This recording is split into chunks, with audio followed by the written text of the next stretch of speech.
CBSE की 10वीं और 12वीं क्लास की बोर्ड परीक्षा आज से ऑफलाइन शुरू हो गई है। 10वीं की परीक्षा जहां 24 मई और 12वीं की 15 जून तक चलेगी। बता दें, पिछले साल सीबीएसई ने ऐलान किया था कि साल 2022 के लिए बोर्ड परीक्षा 2 स्टेज में आयोजित किए जाएंगे। इससे पहले चरण के लिए परीक्षा हो चुकी है, जबकि दूसरे चरण की परीक्षा आज से आयोजित की गयी। जीएमसी चुनाव में जीतकर आए नए प्रत्याशियों ने आज गुवाहाटी में सफाई अभियान चलाया। चुनाव के दौरान गुवाहाटी में लगे बैनर पोस्टर्स को नव निर्वाचित पार्षदों ने आज साफ किया।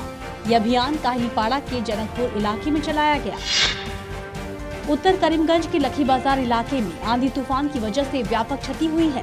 तेज हवा की वजह से पेड़ उखड़ने से भारत बांग्लादेश सीमा के पास गाँव में कई घर क्षतिग्रस्त हो गए। असम के लोगों के घरों के छत उड़कर बांग्लादेश सीमा के पार चले गए। सीमा के पास गांव में रहने वाले कई लोगों का पूरा आशियाना उजड़ गया। भारत सरकार ने बताया है कि 7 भारतीय नाविक हुती विद्रोहियों की कैद से छूट गए हैं। यमन में हुतियों के कब्जे में 2 जनवरी 2022 से रवाबी जहाज था, जिसे अब छोड़ दिया गया है। भारतीय नाविक कल मस्कट पहुँचे और अब जल्द ही भारत वापस आ जाएंगे। भारत सरकार पिछले कुछ महीनों से भारतीय क्रू को छुड़वाने के लिए प्रयास कर रही थी। भारत सरकार इस दौरान अपने नाविक की सुरक्षा को सुनिश्चित करने के लिए सभी पक्षों के संपर्क में थी। पंजाब के लुधियाना के जगेड़ा गांव में सोमवार देर रात एक फॉर्च्यूनर कार नहर में गिर गई। इस भयंकर हादसे में 5 लोगों की मौत हो गई है। काफी देर तक किसी को इस हादसे का पता नहीं चला था। फिलहाल शवों को पोस्टमार्टम के लिए अस्पताल भेजा गया है। राजस्थान के कोटा शहर में एक नया विवाद खड़ा हो गया। रविवार की रात यहाँ मरीजों के लिए बेहद डरावनी रही। अस्पताल के बिजली सप्लाई पैनल और केबल में 3 घंटे का फ्लॉट आ गया। इस दौरान रोगियों को परेशानी का सामना करना पड़ा। डॉक्टरों को भी मरीजों को अंधेरे में ही टॉर्च की रोशनी में दवाइयां देनी पड़ी, इंजेक्शन लगाने पड़े। उसी दौरान यहाँ एक महिला रोगी की मौत हो गई। ये महिला वेंटिलेटर पर थी। हालांकि अस्पताल प्रशासन ने इस बात को सिरे से खारिज कर दिया है। 6 मई से शुरू हो रही केदारनाथ धाम यात्रा की तैयारियां तेज हो गई है। उत्तराखंड के मुख्यमंत्री पुष्कर सिंह धामी खुद केदारनाथ यात्रा व्यवस्थाओं का जायजा लेने के लिए आज केदारनाथ पहुँचे।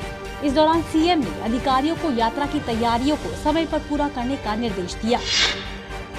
हरियाणा के गुरुग्राम जिला स्थित मानेसर में करीब 30 एकड़ की एरिया में झुग्गी और कबाड़ में भीषण आग लग गई। आग इतनी विकराल थी कि इसका अंदाजा इसी बात से लगाया जा सकता है कि 12 घंटे के बाद भी आग पर काबू नहीं पाया जा सका। आग बुझाने के लिए गुरुग्राम के अलावा आसपास के जिलों में दमकल की 35 गाड़ियां मौके पर पहुंची।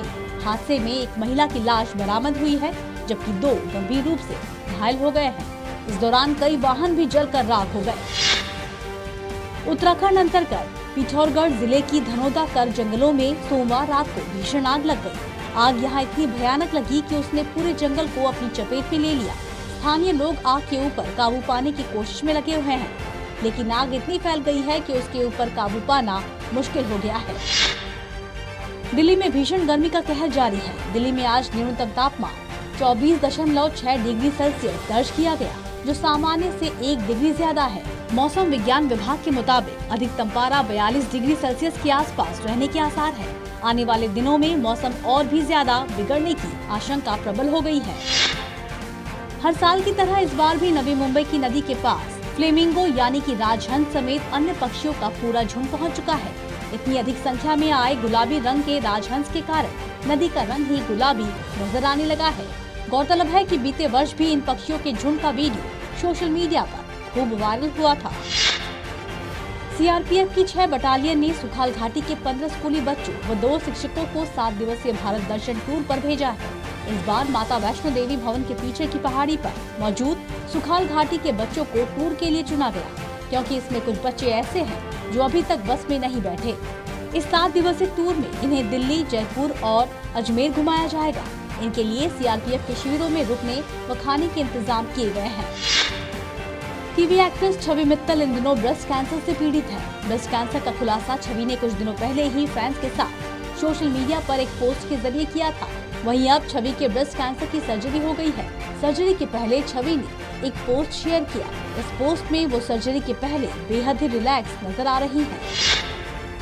भारत के पूर्व क्रिकेटर अरुण लाल दूसरी बार दूल्हा बनने जा रहे हैं। वो 66 साल की उम्र में दूसरी शादी करेंगे। उनकी होने वाली पत्नी का नाम बुलबुल शाह है, जिनकी उम्र 38 साल है। कोलकाता के होटल पीएलएस इन 2 मई को अरुण लाल और बुलबुल की शादी होगी। स्पेस एक्स के फाउंडर एलन मस्क को एक ही दिन में अंतरिक्ष और धरती दोनों जगहों में खुशखबरी मिली। सोमवार को एक और जहां मस्क ने ट्विटर को खरीद लिया, तो वहीं दूसरी तरफ स्पेस एक्स की ड्रैगन कैप्सूल ने इंटरनेशनल स्पेस स्टेशन से धरती पर सुरक्षित वापसी की। बालिस्तान में हजारों पुरुषों और स्थानीय महिलाओं पर हाल ही में पुलिस की महिलाओं के ऊपर हो रहे अत्याचार के खिलाफ सड़कों पर उतर गए। दरअसल बालिस्तान के घांचे जिले के गांव में एक अपराधी के छिपे होने के संदेह में पुलिस ने जांच पड़ताल के दौरान गिलगित गांव की महिलाओं के ऊपर अत्याचार किया था। घटना उस वक्त हुई थी जब गांव के पुरुष काम के लिए बाहर गए थे। दुनिया के सबसे बुजुर्ग व्यक्ति जापान की केन तानका का 119 साल की उम्र में निधन हो गया। उनका निधन 19 अप्रैल को हुआ। उनके निधन के बाद अब फ्रांस की लुसीले रेंडोर दुनिया की सबसे बुजुर्ग व्यक्ति बन गई है। उनकी उम्र 118 साल 73 दिन है।